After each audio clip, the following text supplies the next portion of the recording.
What will happen if you remove tabs app without deactivating app itself? By saying deactivating, I mean by clicking this button here.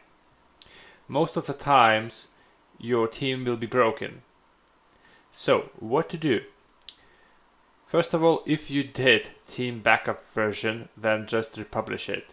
Go to online store, themes, and then find your backup version. Click actions and click publish, and everything will be restored. If you don't have backup version, then click actions, click edit code,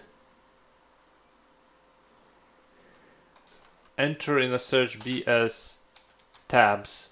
You will find our snippet here. Click on it, select it, delete it, and copy paste initial code there. Click save.